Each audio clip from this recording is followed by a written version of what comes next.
Dear student, आपका स्वागत है हमारे चैनल में। तो आप लोग कैसे हो? आई होप आप लोग बहुत अच्छे होंगे। तो चलिए बिना समय नष्ट किए वीडियो को स्टार्ट करते हैं।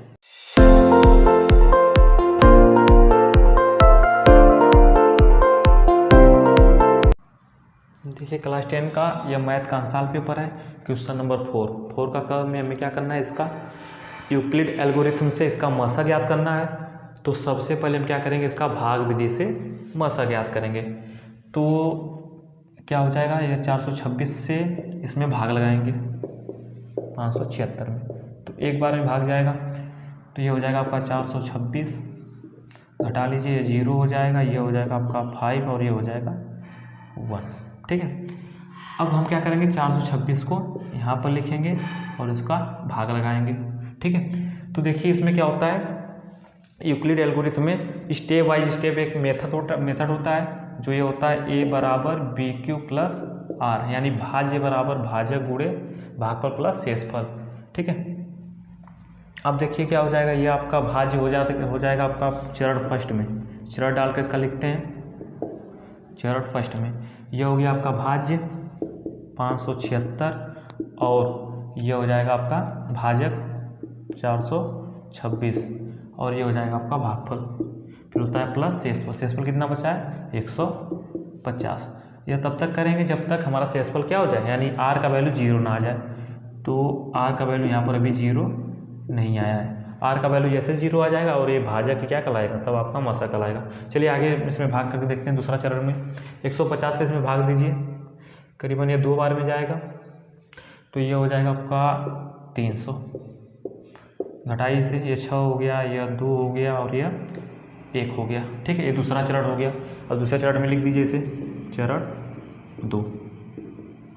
ठीक है, तो इसमें क्या हो जाएगा, भाज्य आपका 426 और भाजक कितना हो जाएगा 150 और भागफल कितना हो जाएगा 2 और शेषफल कितना हो जाएगा 126। अभी भी क्या है, शेषफल 0 नहीं है। अभी शेषफल 0 लाने के लिए फिर हम आगे भी भाग लगाएंगे। अब क्या हो जाएगा, यह 150 आ जाएगा। यहाँ पर भाग दीजिए, कितनी बार में जाएगा, एक बार में जाएगा 126। अब घटाइए इसको, कितना हो जाएगा, 10 में 6 जाएगा, 4 हो जाएगा और ये हो जाएगा आपका 4 में तो हो जाएगा 2। ठीक है, तो ये तीसरा चरण हो गया। चरण 3 में हम क्या लिखेंगे, अब आपका भाज्य हो गया 150 हो गया और ये हो गया 126 भाजक और भागफल कितना है 1 है और शेषफल कितना है 24। अभी भी देखिए रिमाइंडर 0 नहीं बचा, 0 नहीं हुआ। ठीक है, तो अभी हम और आगे भाग लगाएंगे। ये हो जाएगा आपका 126। ठीक है, तो यह लगभग जाएगा आपका 5 बार में, 5 चौको 20, 5 दूना के 10, 10 2 12, यह हो गया क्या 6। ये हो जाएगा चरण नंबर 4 यानी चौथा चरण। ठीक है, इसमें भाज्य हो जाएगा 126 बराबर भाजक क्या है 24, वो लिख लेंगे। भागफल कितना है 5 और शेषफल कितना है 6। अभी भी रिमाइंडर क्या हुआ है 0 नहीं हुआ है, तो अभी भी इसमें भाग जाएगी। अब हम क्या करेंगे, ये 24 यहाँ पर लिख लेंगे और ये क्या हो जाएगा 6 चौको 24। अब देखिए रिमाइंडर क्या हो गया, घटाने पर 0 आ गया। ठीक है, तो ये चरण नंबर 5 हो जाएगा ना। तो भाज्य क्या है इसमें 24 है और भाजक है 6, भागफल कितना है 4 और शेषफल कितना है 0। अब देखिए यहाँ पर क्या हो गया, आर का वैल्यू 0 आ गया। इसका मतलब इसका जो मसा होगा वही मसा क्या होगा, मसा होगा यह भाजक। तो इसका मसा क्या हो गया 426 और 576 का मसा 6 हो गया। नोट कर लीजिए इसे। देखिए अगला क्वेश्चन, चौथा का ख, सिद्ध कीजिए कि इतना बराबर 7/7 यानी 7/4। चलिए इसको सॉल्व करते हैं। ये हो गया आपका left hand side. Left hand side में क्या है, cos 0 degree, sine 30 degree, sine 45 degree. दूसरे ब्रैकेट में है sine 90 degree, cos 60 degree minus cos 45 degree. ठीक है, इस लेफ्ट हैंड साइड को सॉल्व करेंगे और राइट हैंड साइड ला देंगे। तो देखिए cos 0 का वैल्यू क्या होता है 1 होता है, साइन 30 का वैल्यू 1/2, साइन 45 का वैल्यू 1/2,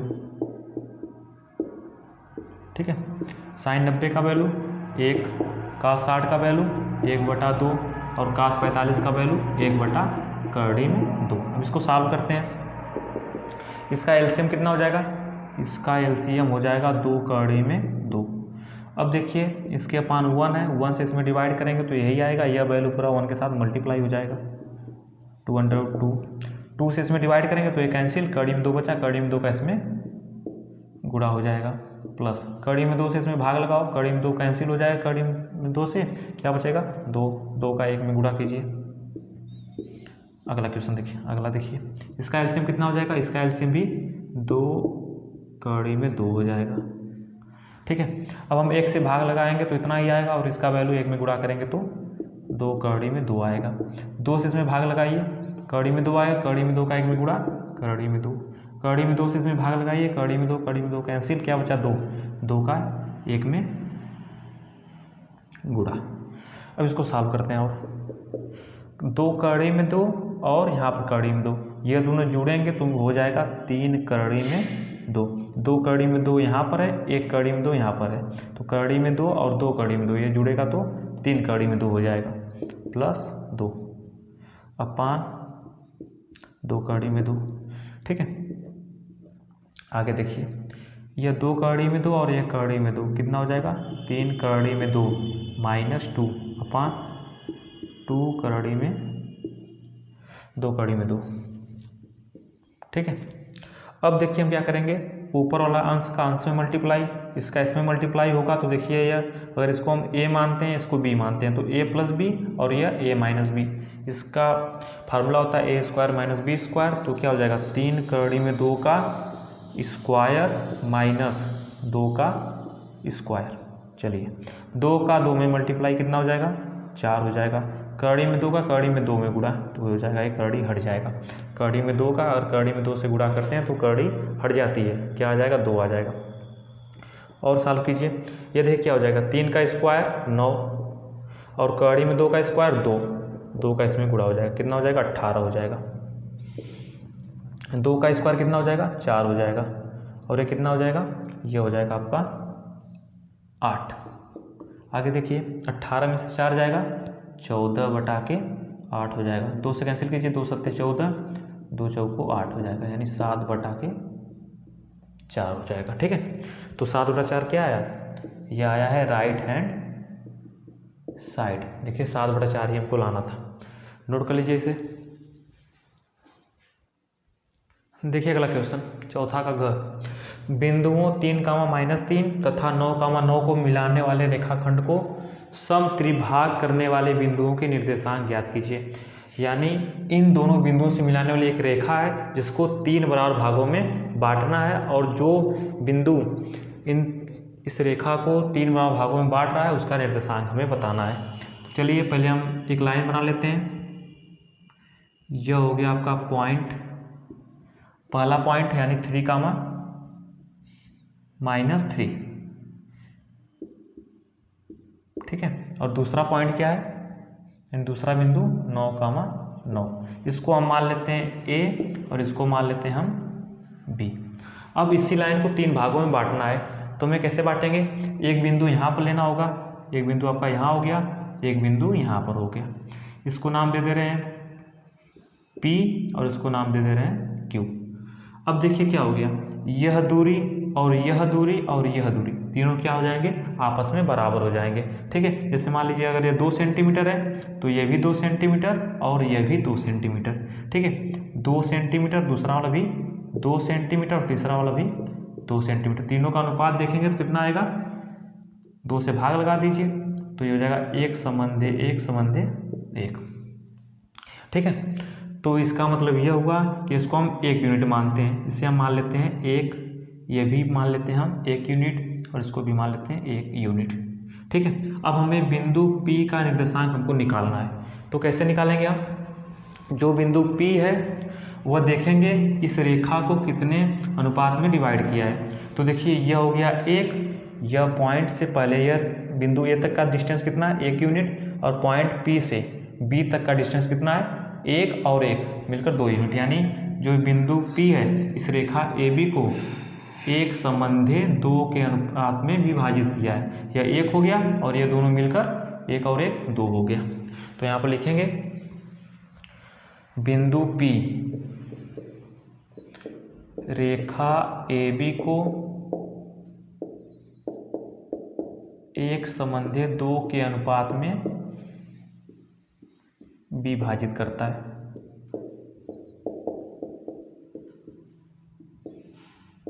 विभाजित करता है। तो बिंदु P का निर्देशांक, तो बिंदु P का निर्देशांक क्या हो जाएगा, हम एक फार्मूला जानते हैं अंतर विभाजन बिंदु का निर्देशांक का क्या होता है m1x2 प्लस m2x1 अपान m1 प्लस m2, और आगे होता है m1y2 प्लस m2y1 अपान m1 प्लस m2। ठीक है, तो m1 क्या होता है, m1 यह 1 हो गया आपका, m1 कितना हो गया 1 हो गया, और m2 कितना हो गया यह 2 हो गया। ठीक है, अब हमें पता करना x1 और y1 क्या है, तो यह हो गया x1 और ये हो गया आपका y1, यह हो गया x2 9 और y2 का वैल्यू क्या है, y2 का वैल्यू भी 9 ही है। ठीक है, तो चलिए वैल्यू पूरा रखते हैं। m1 का वैल्यू 1 है, x2 का वैल्यू वहाँ पर देखिए 9 है, प्लस m2 का वैल्यू क्या है, m2 का वैल्यू 2 है, x1 का वैल्यू 3 है अपान m1 प्लस m2 1 प्लस 2 कामा m1 का वैल्यू क्या है, m1 का वैल्यू है 1 और y2 का वैल्यू 9, m2 का वैल्यू कितना है, m2 का वैल्यू 2 और y1 का वैल्यू -3 अपान m1 प्लस m2 यानी 1 प्लस 2। ठीक है, आगे देखिए क्या हो जाएगा, यह 1 का 9 में गुणा ये 9 हो गया, 2 का 3 में गुणा ये 6 हो गया, ये हो गया आपका 3, और ये हो जाएगा 9 और ये हो जाएगा -6, ये हो जाएगा अपान में 3 यानी 3। ठीक है, 9 और 6 कितना हो गया 15 अपान 3, और 9 में 6 जाएगा, ये हो जाएगा आपका 3 अपान 3, कट कर कितना हो जाएगा 3 5 जा 15, 5 आ गया, ये 3 से कट जाएगा कितना आएगा 1, यानी बिंदु P का निर्देशांक क्या हो जाएगा, बिंदु P का निर्देशांक यह आपका हो जाएगा 5 समंदे 1। ठीक है, तो बिंदु P का निर्देशांक हम लिख देते हैं 5 समंदे और 5,1 हो गया ना, 5,1, एक बिंदु P है और एक बिंदु Q है। अभी हमें क्या करना होगा, Q का निर्देशांक निकालना होगा, क्योंकि बिंदु P और बिंदु Q यही दो बिंदु क्या किए हैं, AB लाइन AB को 3 बराबर भागों में विभाजित किए हैं। यहाँ पर लिखा गया है समत्रिभाग करने वाले बिंदु के निर्देशांक याद कीजिए। तो ये P और Q ही दो बिंदु ऐसे हैं जो इस लाइन को समान 3 भागों में बांटे हैं। तो P का तो निकल गया 5,1, Q का निकालना होगा, कैसे निकालेंगे, इधर देखिए यह कितना डिस्टेंस है 1 है, 1 यूनिट, ये कितना डिस्टेंस है, ये भी 1 यूनिट। इसका मतलब लाइन PB का जो पॉइंट Q है वह मध्य बिंदु है। तो मध्य बिंदु का हम निर्देशांक निकालेंगे, किसका, लाइन PB यानी रेखा PB का। तो इतना आप लोग नोट कर लीजिए, वीडियो पॉज कीजिए और इसे नोट कर लीजिए।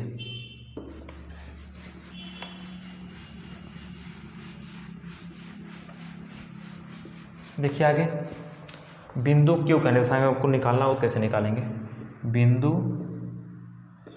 Q का निर्देशांक, तो यह हो जाएगा क्या, x1 प्लस x2 अपान 2 y1 प्लस y2 अपान 2, क्योंकि मध्य बिंदु का निर्देशांक का फार्मूला यही हो जाएगा। तो देखिए यह हो जाएगा आपका x1 और यह हो जाएगा y1, यह हो गया x1 और यह हो गया y1, और यह x2 और यह y2, क्योंकि रेखा PB का जो Q है वह मध्य बिंदु है, मध्य बिंदु का निर्देशांक इसलिए हम निकाल रहे हैं। तो 5 का 9 में योगफल होगा, यानी 5 को 9 में जोड़ देंगे और 1 को 9 में जोड़ देंगे, 1 + 9 अपान ये हो जाएगा आपका 2। सॉल्व कर लीजिए इसे, ये हो जाएगा 14/2 और ये हो जाएगा 10/2। सॉल्व करेंगे तो ये आ जाएगा 7 और ये आ जाएगा 5, यानी बिंदु Q का निशान क्या आ गया 7,5 यानी 7,5। बस ये हो गया, इसे नोट कर लीजिए। देखिए अगला क्वेश्चन, चौथा का घर 12 सेंटीमीटर वाले त्रिज्यखंड का कोण कितना है 120 डिग्री है। ऐसा एक वृत्त है, ठीक है, ये हो गया एक वृत्त, ये हो गया इसका केंद्र, यह एक हो गया त्रिज्यखंड। यह कोण आपको दिया गया है 120 डिग्री और त्रिज्या दिया गया है कितना 12 सेंटीमीटर, ठीक है। इस त्रिज्यखंड को इस प्रकार मोड़ा गया है कि उसके 2 किनारों वाली त्रिज्याओं को एक साथ जोड़कर शंकु प्राप्त किया जाता है। यानी इस त्रिज्याओं को अगर हम मोड़ें तो क्या प्राप्त होगा, एक शंकु प्राप्त होगा। तो कुछ इस प्रकार फिगर बनेगा, शंकु का अगर इसको मोड़ देंगे तो कुछ इस प्रकार फिगर बन जाएगा, यही ना। अब देखिए जो ये त्रिज्या थी यह हो जाएगा शंकु की तिर्यक ऊंचाई 12 सेंटीमीटर, और जो यह चाप की लंबाई है यह पूरा हो जाएगा इस शंकु का, यह जितना लंबाई का होगा वह इस शंकु के आधार की परिधि हो जाएगी। मान लेते हैं यह L लंबाई का है, ठीक है, तो यह शंकु का परिधि कितना हो जाएगा L हो जाएगा, ठीक है। तो अब हम देखिए क्या निकालेंगे। सबसे पहले हम इस चाप की लंबाई से क्या करेंगे, इस शंकु के आधार के परिधि से त्रिज्या निकालेंगे, ठीक है। तो देखिए क्या हम लिखेंगे, सबसे पहले हमको दिया गया है एंगल, इसका त्रिज्या है आपका वृत्त का 12 सेंटीमीटर यानी त्रिज्यखंड त्रिज्या यह है, और एंगल कितना दिया गया है 120 डिग्री। जब इसको मोड़ा गया है तो यह हो गया तिर्यक ऊंचाई। तिर्यक ऊंचाई को दिखाते हैं L से, तिर्यक ऊंचाई कितना है 12 सेंटीमीटर।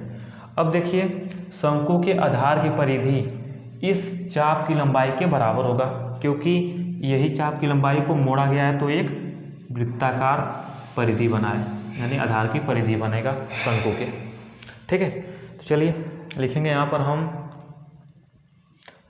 आधार की परिधि, शंकु के आधार की परिधि बराबर इस पूरे वृत्तखंड जो वृत्त है उसका ये जो चाप है उस चाप की लंबाई के बराबर होगा, चाप की लंबाई, ठीक है। तो आधार की परिधि मान लेते हैं इसका जो त्रिज्या है इस शंकु का वह है r, तो परिधि का होता है क्या, परिधि वृत्ताकार है तो परिधि हो जाएगा 2πr, और चाप की लंबाई का फार्मूला होता है θ/360 × 2πr। r किसका लेंगे, यह वाला r लेंगे हम इस वृत्त का। तो इस r को कैसे दिखाए गए, कैपिटल R से दिखाएंगे, ठीक है। तो देखिए यह 2π से कट गया, यह r बराबर थीटा का वैल्यू कितना है, यह केंद्र पर कितना कोण बना रहा है 120 डिग्री का, ये हो जाएगा 120 डिग्री बटा के 360 डिग्री। अब आगे देखिए क्या हो जाएगा 2r, r का वैल्यू कितना है 2 नहीं रहेगा, 2 तो कैंसिल हो गया है। r का वैल्यू कितना हो जाएगा, r का वैल्यू यहाँ पर दिया गया है 12, ठीक है। अब देखिए 0 से 0 कैंसिल, 12 टाइम 36, 3 से यह कैंसिल हो जाएगा, 3 चौक को 12, तो r का वैल्यू मिल गया हमें 12। इसका मतलब इस शंकु की त्रिज्या कितनी हो जाएगी, इस शंकु की त्रिज्या हो जाएगी 4 सेंटीमीटर, यह r का वैल्यू हमको मिल गया, ठीक है। अब हमें क्या चाहिए, ऊंचाई चाहिए। ऊंचाई कैसे ज्ञात करेंगे, तो चलिए इसको इरेज करते हैं इस फिगर को। तो ऊंचाई हम कैसे ज्ञात करेंगे, यही ऊंचाई होगा आपका शंकु का, और शंकु का जो आयतन होता है वो होता है 1/3 πr²h, ठीक है। तो हमको तो r मिल गया, यहाँ से यह चाहिए, तो h निकालने के लिए फार्मूला यूज करेंगे L² बराबर, यानी तिर्यक ऊंचाई का वर्ग, यह कर्ण हो गया, यह लंब हो गया, यह आधार हो गया, तो L² बराबर r² प्लस h² हो जाएगा। L का वैल्यू कितना है 12 है, तो 12 का यहाँ पर हो जाएगा आपका स्क्वायर, r का स्क्वायर कितना है, r कितना है 4 आया, तो 4 का स्क्वायर कर देंगे। एच स्क्वायर हमको फाइंड करना है, पता करना है, एच का वैल्यू फाइंड करना है। ये हो जाएगा 144, ये हो जाएगा 16, ये हो जाएगा एच स्क्वायर। तो क्या करेंगे, 16 की साइड भेजेंगे, 144 में से ये 16 घट जाएगा, बराबर एच स्क्वायर हो जाएगा। ये कितना हो जाएगा, 14 में से 6 जाएगा 8, या 3 में से 1 जाएगा 2, 128 हो जाएगा एच स्क्वायर। अब देखिए हमको मिल गया एच स्क्वायर बराबर 128। अब हम 128 को कैसे लिख सकते हैं, 64 गुणे 2। अब हम दोनों पक्षों का क्या कर देंगे, वर्गमूल करेंगे, क्योंकि यह एच स्क्वायर हमको ज्ञात करना है एच का वैल्यू। तो इसका वर्गमूल एच स्क्वायर का एच हो गया, इसका वर्गमूल 8 हो जाएगा, 2 का वर्गमूल नहीं निकल पाएगा, तो कड़ी में 2 हो जाएगा। तो ऊंचाई कितना आ गया, 8 कड़ी में 2 सेंटीमीटर। अब हमको क्या निकालना है, इस शंकु का आयतन। तो शंकु का आयतन बराबर होता है, शंकु का आयतन बराबर होता है 1/3 पाई आर स्क्वायर एच। तो 1/3 ये हो गया आपका पाई, आर का वैल्यू कितना है 4, 4 का वर्ग 16 हो गया, और एच ऊंचाई का वैल्यू कितना अभी निकाले हम, 8 कड़ी में 2। ये कितना हो जाएगा, 16 का 8 में गुणा 128, और एक कड़ी में 2, और यह पाई बटा के 3। शंकु का आयतन किस में आएगा, सेंटीमीटर क्यूब में आएगा। तो ये हो गया इसका आंसर। शंकु का आयतन हमको निकालना था, तो इस प्रकार हम क्या करेंगे, निकाल लेंगे। चलिए वीडियो पॉज कीजिए और इसे नोट कर लीजिए। देखिए अगला क्वेश्चन, देखिए 5वां का क, ख और ग, यह तीनों सिलेबस में नहीं है, अतः इसे हम सॉल्व नहीं करेंगे। ठीक है, 5वां घ देखिए ये हमको दिया गया है एक बंटन। अब इसका क्या निकालना है, हमें माध्य निकालना है। तो कैसे निकालेंगे, सबसे पहले हम क्या करेंगे, देखिए इसको ये जो घरों की संख्या होता है वो होता है आपका f। ठीक है, अब हमको निकालना होता है मध्य बिंदु। क्या निकालेंगे, मध्य बिंदु, और इसको दिखाते किससे, हम x से दिखाते हैं। x देखिए चाहे एक्स आई लिखिए, इसको f लिखिए चाहे एफ आई लिखिए। ठीक है, तो अब हम क्या करेंगे, यह x निकालेंगे। ठीक है, तो x कैसे निकालते हैं हम, मध्य बिंदु को इन दोनों को जोड़ेंगे और इसका हाफ करेंगे, यानी आधा करेंगे। तो 65 और 68 इन दोनों को जोड़ा जाएगा, तो ये हो जाएगा कितना, 8 5 13, 13 यानी 3 लिखा जाएगा, 6 6 12 1 13, और इसका क्या करेंगे हम, आधा करेंगे। कितना हो जाएगा, 2 छक्का 12, यहाँ से 13 हो जाएगा, 2 छक्का 12 दशमलव 1 बचा, तो ये 10 हो जाएगा, 2 5 10 हो जाएगा। ठीक है, अब क्या करेंगे, हम इन दोनों को जोड़ेंगे। ये कितना हो जाएगा, 1 और 8 9, और 7 और 6 13, तो ये हो जाएगा आपका 9, और 7 6 कितना हो जाएगा 13। इसमें 2 से भाग लगाएंगे आप, तो कितना हो जाएगा, 2 छक्का 12 हो जाएगा, या 19 हो गया। तो 2 9 18, फिर 1 बचा, जिसमें लगाएंगे 10 हो जाएगा। ठीक है, तो ये हो जाएगा 2 25। देखिए अब हम क्या करेंगे, इन दोनों को जोड़ेंगे, तो यह हो जाएगा आपका क्या, देखिए अब हम समझ गए कि ये क्या हो रहा है, 3 3 बढ़ रहा है, ये 66.5 है, ये 69.5 है। तो जो अगला आएगा वह क्या हो जाएगा, 3 जोड़ दीजिए इसमें 69.5 में, तो ये हो जाएगा 72.5, फिर 3 जोड़ दीजिए इसमें, कितना हो जाएगा 75.5, फिर 3 जोड़ दीजिए, तो इसका जो योगफल का आधा करेंगे वही सब यह आ रहा है। ठीक है, 3 जोड़िए इसमें, कितना हो जाएगा 78.5, क्योंकि ये क्या है 3 3 बढ़ता गया, इसलिए क्या हो जाएगा, यहाँ पर भी 3 3 बढ़ता जाएगा। ठीक है, अब इसके सीध में क्या हो जाएगा, इसके सीध में 3 और बढ़ जाएगा, ये हो जाएगा आपका 81.5, फिर 3 बढ़ जाएगा तो हो जाएगा 84.5। अब हम क्या करते हैं, एफ एक्स निकालते हैं। क्या निकालते हैं, एफ एक्स। ये कैसे निकलेगा, एफ का वैल्यू क्या है 2, और इसका एक्स का वैल्यू ये है। ठीक है, तो देखिए ये हो गया पूरा कंप्लीट। अब 2 का इसमें गुणा करेंगे, 2 5 10 हो जाएगा, तो 2 छक्का 12 12 1 13, 2 छक्का 12 1 13 हो जाएगा। यह पॉइंट यहाँ पर लग जाएगा। ठीक है, फिर क्या करेंगे, 4 से इसमें गुणा करेंगे, तो ये हो जाएगा 4 5 20, और 4 9 36, 36 2 कितना हो जाएगा, 36 2 38 हो जाएगा, 4 6 24, 24 3 27 हो जाएगा। आगे देखिए 3 का इसमें गुणा कीजिए, 3 5 15, 3 दूना के 6, तो ये हो जाएगा 7, और 3 7 21, 8 का इसमें गुणा कीजिए, 8 5 40 हो जाएगा, और ये हो जाएगा 8 बचे 40, 40 4 44, 8 7 56, 56 4 ये हो जाएगा 60। 7 का इसमें गुणा कीजिए, 7 5 35 हो जाएगा, 7 8 56 हो जाएगा ये, ठीक है, 7 8 56, तो 56 3 59 हो जाएगा, 7 7 49, 49 5 कितना हो जाएगा 54, ठीक है। 4 का इसमें गुणा कीजिए, 4 5 20 हो जाएगा, 4 1 4, 4 2 6 और 4 8 32।